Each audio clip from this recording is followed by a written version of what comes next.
Hello everyone, in this video I would like to talk about transistors, especially as small signal amplifiers.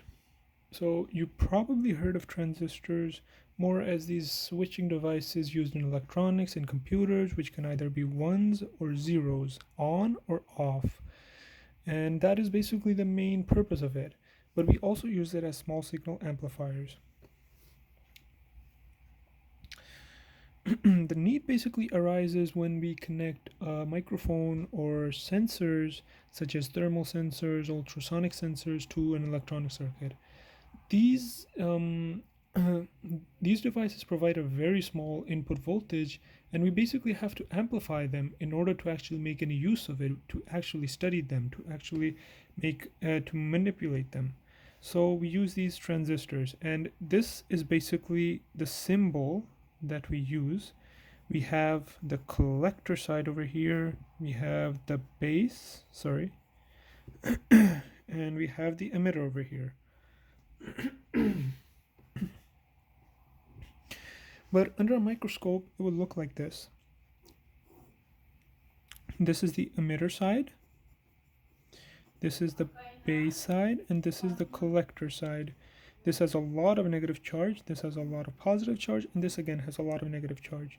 We apply, basically what we try to do is apply a lot of negative charge towards this side, and the negative charge repels, and the positive charge over here attracts.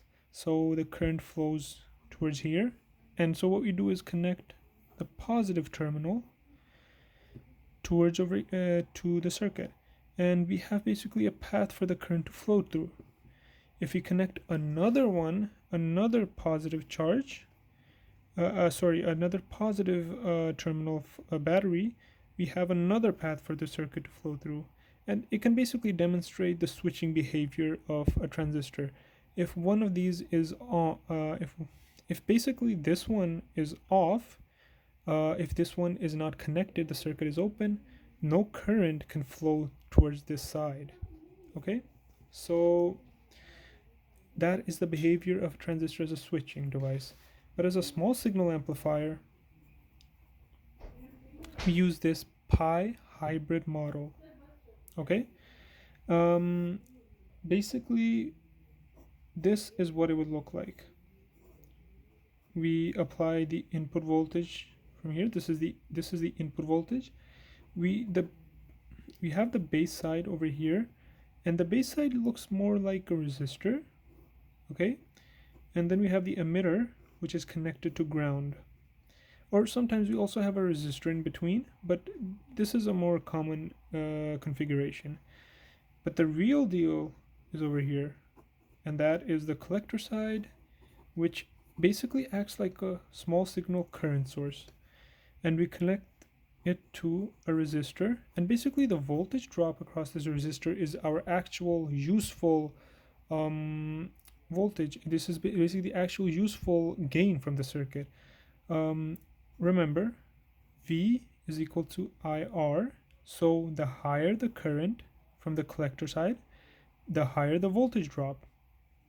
Okay, but to actually put into perspective how useful these transistors are as small signal amplifiers, let's observe this graph. So we have on the x-axis the input voltage, VBE is what we call it, and then we have the IC, the collector current, which is actually the output current.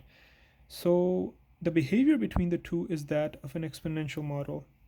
Okay, this is what it would look like.